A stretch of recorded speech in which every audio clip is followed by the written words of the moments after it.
Welcome back to the Church Resource, where we talk about all the best resources for churches, leaders, and lay people. I'm Lucas Pinckard, and I am here with the man, the myth, oh my goodness, legend, Dr. Chris Respass. What's up, babe? What's going on, dude? Good to see you. Good Been a couple of weeks. I know, I missed you. Yeah, well, I'm easy to miss. Not with those glasses. Yeah, no joke. I just got back from preaching some youth camps. Yeah. You started off your ministry as youth pastor. Yeah. And so I want to talk about today kind of best practices for getting ready for youth camps. And I think on our next episode, let's talk about best practices for like helping kids navigate that youth camp high. Okay. Right, which I think will be an interesting thing for us to dive into and kind of navigate what that looks like, because a lot of us are getting ready for that. But one of the things that I love, so I just preached Fuge camps. We were in Glorieta, New Mexico, so half the camp was Fuge, the other half was a Dwell camp, which I think is it's just a group of folks from Texas who run that camp. There's another camp, they do a phenomenal job. And one of the things that I think a lot of us overlook is that the best time to start planning for next year's youth camp is during this year's youth camp. That's right. That's right. That's right. That's right. So when you were youth pastoring, like or first off, did you guys do camp? And then what did that look like whenever you were getting ready to plan for the next year? Yeah. So I was a youth pastor for like 5 years. Mm-hmm. So starting out, I was bivocational. So we didn't do a lot of camps, right? Yeah. At that time, church was still kind of growing and trying to figure out what its strategy was going to be. With the youth ministry, they were still very much pizza party and ice cream party kind of mode. And so we're shifting out of that. But we did attend a couple camps. Mm-hmm. And what I used to do and, what we used to do, the camps that we attended were very much on theme with, not only theologically speaking, but just, practically speaking, and how they were encouraging the implementation of the gospel in a practical way in the ministry, and it was aligning with the direction that we were going. Yeah. So, what we used to do is and we knew we were going to this camp. We knew what the theme was. And so as we approached that, right, we would start, as I like to say, tilling up that fallow ground. Yeah. So that when they went to camp, it would be an extension of something that we were already discussing, or the next installment, if you will, in this ongoing conversation that we have been engaging in, say, for the last 6 weeks. Yeah, there's a guy, local dude, that whenever they figure out like what camp they're going to go to, like for right now, if you were to go to a lot of the websites for the big camps. So if you're looking at Fuge, you're looking at Student Life, you're looking at Dwell, you're looking at some of these others that are big things that are out there, Super Summer and all those kinds of things. If you were to go look at those camps, what you're going to find is they've already got next year's docket like laid out, who's preaching, who's doing worship, those kinds of things, so that you can do a little bit of research and figure that stuff out. But there's a guy here locally that every year leading up to youth camp, he'll have whoever their speaker is like come out and probably like January, February, and preach to his youth group, or they'll get him to preach to the church and be like, hey, this is the guy who's doing our youth camp, as not just a way to promote youth camp, but also to help the students and the parents kind of build a little bit of a relationship with that guy.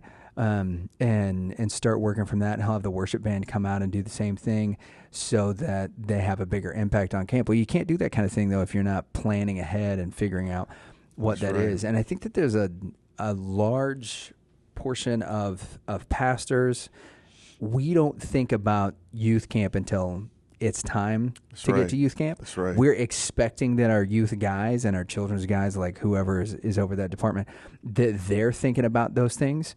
And, you might visit with them in January, February and be like, hey, so what's the plan for youth camp? And then find out that there hasn't been one. Right. To go. Yeah, yeah, right. We're going to go to youth camp. Do you know where you're going to youth camp? Do you know how you're going to get there and all that stuff? When did you find was the best time or was the most effective time for you to start planning for that next camp? I can tell you I am not the best at kind of forecasting what we're going to do. Same.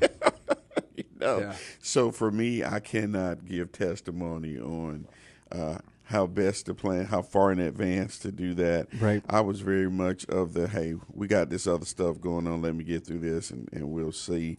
But it felt like, as I'm thinking back, because it's been a while, at least 4 months for us, because we knew we were going. Right. Right. And so, so we had to have some time to plan out the curriculum stuff that we were going to do in anticipation of that camp. But all of the logistics, I had a relatively small team of 5. And by the time that we started going to camps, we were pretty much locked in on everybody's responsibility. Right. So like that, 4 months out or so, we started pulling together, the travel piece, the hotel piece, right? What is it going to be are we going to have to stay somewhere overnight? Exactly. Right? Yeah, we're going to get the charter vans and buses and all that. Yeah. All of that kind of stuff, so that we'd have that settled before we even really started pushing, the attendance to the camp. Because you're already kind of talking about it, kind of mid-season program. The kids anyway. But, they never tell their parents, and the parents never pay attention. Bro, okay, so this has been like one of the biggest struggles that we've had is, that communication with parents. Right. And, I found out early on in my time youth pastoring that, like, hey, you know what? They're not going to tell their parents anything. Like so a lot of camps, like, incentivize, like, hey, listen, it's your last day, your second to last day here at this camp. If you sign up for next year, you get the free gift, right? You get the cool North Face backpack or duffel bag or jacket or whatever that you'll get next year as soon as you show up for camp, which is cool to have, right? And it definitely incentivizes signing up then, even if you're not going to bring students or whatever, because, they're like, your first deposit is not due until January, February, but if you sign up now, you can do it. However many kids you bring, you still get the backpack or whatever. Right. So if you got a little bit of job security, then right, then I was one of that. I was like, I don't know what this gonna look like. I'm not really sure how this is gonna work out. Right. But yeah, so that's been one of those deals for us that we're like trying to figure out what the best thing to do is, what the best time to plan is, that kind of stuff. So pivoting a little bit, when we would start planning, like maybe we'd book that in advance to try to get that thing or whatever. But there's a lot of camps now that are so dependent. This is like post-COVID, that is so dependent on those pre-registration numbers as to whether or not they're going to do camp or they're going to go away. And so many of the big, what we thought of as like the massive camps, right? So many of those have had to scale back on their locations, and now we've got this influx for the first time in a couple of decades of these smaller camps or lesser known camps that are now, bringing 1,000 kids to a campsite or something like that because they were localized or regionalized. A lot of people trusted this group, and while this other one, they weren't sure, like, is it going to make, isn't it going to make, you knew for sure that these were going to do it. So the pre-registration thing has become a much bigger piece of stuff in the last couple of years as I've noticed it, because, like, we used to be able to do, I was like, same thing, like 4 or 5 months. And now as we're looking, as we're registering for camp and those kind of things, if we're not 6 to 8 months out, we're on a waiting list. Wow. For our camps. Wow. And then, talking with, so I just got back from preaching Fuge camps and talking with some of their coordinators, they were like, the pre-registration for us is so important because it lets us know how many weeks next year we actually need, because like we reserve 6, and if pre-registration, we can only fill 3 of those, then, maybe we scale back and tell them, hey, you know what, we're only going to take 4 weeks at this camp. Right. And so that way, that deposit, they cancel those weeks early so that they can funnel that deposit money that they have back into the other aspects of camp and that kind of thing, which is really crazy to me, man. So let me ask you something, because at Antioch right now, we haven't been engaged in any camps. And I think some of that is because we're non-denominational. And, I found it to be easier to find camps that are trustworthy, when they were aligned with the denomination, because a lot of the vetting had been done, by somebody else, and so we could trust it generally. Now, what you're finding with this pre-registration shift, right? How are you, as a pastor or as one that, even as a speaker, how are you managing the pressure to have these answers that far in advance? Bro, it's so one of the things that's really good about it is that a lot of these organizations, like, yeah, you pre-register. So we're going to do, the first week in July, this year, like, let's just say, for instance, so we're going to, in 2026, we're going to go to camp the first week in July. That's what we pre-register for. If those things change in January, when those first deposits are due, like, let's say we registered for 15 spots. Okay. And in January, we realize we probably only going to need 6. Or in January, we realize that, hey, we might need 25. Okay. Then that's when we tell them, and they start making the adjustments then of figuring out the logistical kind of things, because there is a bit of preference that's given to pre-registration. Okay. So, which is a good thing. If you need more, if you need less spots or whatever, they're much more able to accommodate. Like, let's say, you got a camp that only has 400 people, right? We pre-registered, and in January we say, hey, you know what? We need 10 more spots, and now that's going to put them at like 420. Okay. Right? Then they're likely to call somebody else and say, hey, listen, this is actually, bumped up. Can you guys switch your camp week? Or, we may be able to make accommodations for you to other camps or those kinds of things. Right. Because they need those preregs. From a pastoring standpoint, bro, it's tough. Yeah. Because we've got to be, we've got to budget all that stuff in. Right? Yeah. Because even though they're, the students and their parents are paying for it, like those early deposits and things like that coming in January is not always something that, students and parents are prepared to do. Exactly. But it's also the further out that you give them, because camps now, man, are not like $250. When I was a student, people were like, man, that's an insane amount to go to camp. Right. Some of these camps now are charging like close to $5.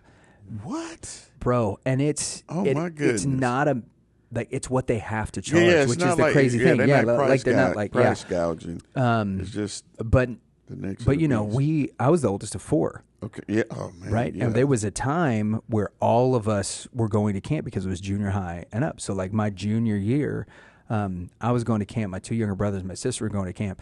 Well, now that's $2,000 that my parents have to budget for. And so that's one of the other things about the pre-registration that really helps out. There's a little bit of a discount for pre-reg for a lot of these camps. But the other thing is, man, you give mom and dad an opportunity to budget and say, hey, listen, you got 10 months to get ready. Together. Yeah. Right. Which, putting back $200 a month in order to get your kids to camp is much easier than having to write a check for $2,000 on the spot. Yeah, come March, where we're like, exactly. hey, we got to have all this money up front. And they're like, why not? Now you got sponsorships and people within the church and stuff that want to help folks out too. So there's that element of it. But yeah, for sure. Yeah, I bet. Yeah, that's good. Yeah, so as we've been talking, I was like, man, what would be good for a youth pastor or even a pastor to consider when trying to decide what camp to go, to attend, because that was always, something that I struggle with. Get the mail and around the early part of the year, you start getting all these flyers about all these different camps. And, the 1 to 2 times that we did it when I was a youth pastor, like I said, I just kind of deferred to what the denominational preference was, the denominational expectation. And then it just kind of made it easy. But with some of the lesser known camps, maybe more regional state, type camps, what kind of criteria do you think is important, especially with you being a speaker? Like, what kind of criteria you think it's important for a youth pastor or a pastor to consider as they're trying to figure out what camp to send their kids to? There's a lot of like hidden costs in it. And so first you got to determine who you're sending to camp. Are you sending your junior high or are you sending your high school? Okay. Right. And there are some things that you'll have some parental preference with, like your junior high students. Their parents may want them, 3 or 4 hours away instead of 15 hours away, right? So us being based in DFW, it's a lot easier to pitch to them sending their kids to a regional camp that's a half hour away, or maybe you send them to something in Arkansas or Louisiana that's 3, 4, 5 hours away, something like that for the junior high students. Whereas with the high school kids, you say, hey, you know what, we might want to go to a camp in North Carolina that's 18, 19 hours away, or we might want to do a mission trip in Philadelphia. And, that's going to be, maybe a 20-hour drive, right? And the parents of the high school kids are much more apt to be like, no, that's cool. Like, y'all take care of our kids. We feel like they're responsible. For a 12, 13, 14-year-old, that's a much harder thing to get after, right? So there's that. It's like, who are you sending to camp? Okay. And then the next thing is like, what's the intention? Is the intention with going to camp, is it a service project where you're going to do like Youth on Mission or a World Changers or a Mission Fuge or those kinds of things? Or is it going to be more like we're going to give our kids a great experience where they can just kind of be away from everything, recharge their batteries, sort of unplug from the world, and then, go to a place and have some fun? Now you got another divergency there, right? Because if it's a service project, if that's what you're going to do, and you're going to go be doing, painting, construction, yard work, backyard Bible studies, those kinds of things, you're taking maybe not a completely different set of kids, but kids with a different mindset. And your students are going to have a different mindset. And then, then you get your junior high school split again of like, who's going to be able to do what kind of work, right? And some of those projects are like high school and college only, right? I remember when we were doing roofing stuff in Florida after Hurricane Dennis, like there was not a place for junior high kids, because it was upperclassmen and college only, because we were working blue tarp crews. We were helping people completely redeck their roofs and those kinds of things, which was not something, that you want a 12 or 13-year-old doing. Right. Not because they don't have the skills and that kind of stuff, but just the liability of having somebody that young, in that kind of environment. So then, picking that part out, the next bit would be if it is a camp where it's going to be primarily like fun and excitement stuff, right?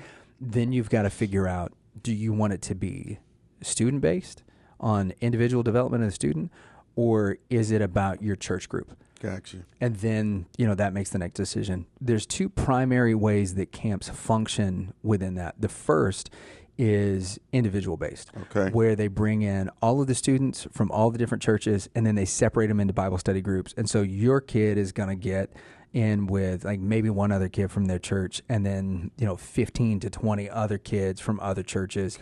So you're building kind of a bonds of a fellowship, unity within the body. It's more kingdom building, but it's more about their individual growth. And then at night, you get together with your church group and kind of have church group time. But they're doing their Bible study with their Bible study group, which may not have but one or two other kids from their church. They're doing rec with them. Any of the competitions and stuff like that, it's built around the Bible study groups and that kind of thing.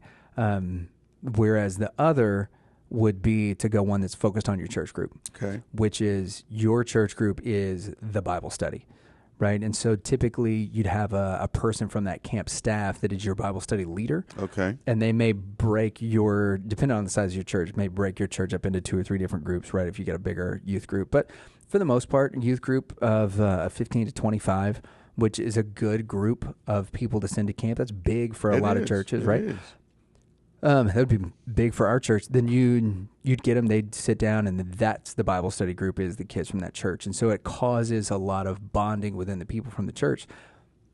But it does, one of the drawbacks there is like, are those students going to feel like they can share as openly that they could with another group of people? Right. Like, and then where does that vulnerability begin and end? What kind of things are you taking home? So there's all kinds of things to consider within the type of experience that you want. So you got your age group. Are you going to be mission focused? Are you going to be driven by just like the church camp experience? Not that there's anything wrong with that. It's a great time of growth. Some people hear that and like, well, no, we should be mission focused all the time. Well, Yeah, for sure. One of the things that we have to do, though, is to go and to find places where we can get our batteries recharged. For we can, sure. Without a get doubt. back in alignment with the Lord. Indeed. And regular church camp, like we think of it, can be a great place to do that. Right. And then either way, are you going to be in a spot where you are sending your kids, whether it's on a more of a mission focused camp or more of a church camp? Is it going to be individual groups, or is it going to be one where you try to do your church group together? Yeah. So, yeah, that's good, man. That's good insight, because I think it's so easy to think that the primary question is go or not go. Right. You know what I mean?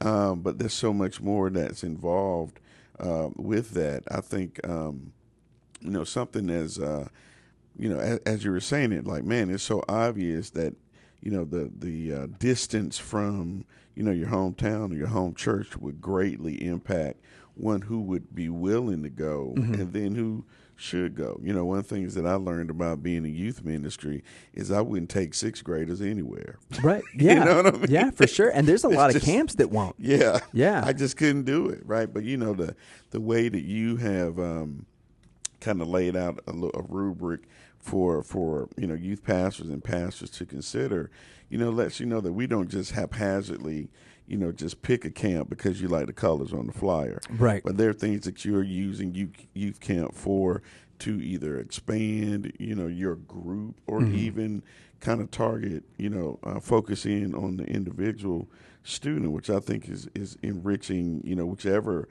option you take, but you just don't want to trip into it, right? You want to walk into it with intentionality. Yeah, and there's so many things, again, like the resources that they have online about, you get the pastor's bio, and then you get a few links to the things that they're doing. So, if I want to take my students to, let's see, our kids just got back from Tanglewood, which is a camp in Mississippi. Okay. And they had an absolute blast. It's a really cool campground. They've got a lot of amenities and stuff there. The rooms and stuff are super nice, which is rare, right, in a camp setting. So Tanglewood's great. But the pastor who was there, like, we listened to some of his sermons beforehand, right? Because, like, if the camp and stuff is great, but they're not going to get fed spiritually while they're there, that's nonsense. We got to, like you were talking about, we got to look at the theme. We got to check out some videos from the worship band before we went, and we were like, cool. Okay. Yeah, like, all this looks pretty good. Like, we're good to go. And those aren't things that we used to have. You used to go to a youth camp and then kind of get what you got. Yeah, you got what you got. And, bro, there are a lot of times where I remember getting in those church group devotion times where I was, like, trying to clean up whatever got said during worship and stuff. Hey, I'm pretty sure ain't nobody turning into angels whenever they died. I don't know why he said that, but like, we got to figure this. Like, your grandmama's not; she doesn't have wings. Yeah, that's we got to figure that out. And so, having the opportunity to go and to listen to some of their stuff is just another layer of vetting that we can do to make sure we're heading towards the right place. And also it's another layer of trust that's built between you and whoever it is you choose to go do camps with. Yeah, let me ask you one other question. Chaperones, does that play a part in the kind of camp that you would attend? Their availability, or for how long, or have you had any issue with that driving your ultimate decision? There have been a couple of years where there was a question of whether or not we were going to get to bring girls to camp. Okay. And that's what it boiled down to, was a chaperone issue, right? Because and every camp that I know of requires this now, and it's just super smart that they do this. That if you were going to, it didn't used to be that if you were going to bring girls to camp or you're going to bring boys to camp, that you had to bring male and female chaperones. There was a time where, like, you say, hey, I've got, 5 guys. I'm coming to camp with my guys, but I got 3 girls. And they're like, all right, well, we've got, a church that's got 3 female chaperones. We'll just make sure that they're in with those, and then they can kind of connect with them and figure it out. But now they're like, no, you got to have your own males and female chaperones. And then I think they're not even calling them chaperones anymore. They're just calling them group leaders, right? Okay. To just try to get away from any kind of language that sounds like there's any sort of authority or anything, which That's its own thing, right? Right. Like, not a soapbox for today, but all all of that to say that, like, now they're requiring that, and so it's been a struggle for us with the size church that we have and people's availability and like who's involved.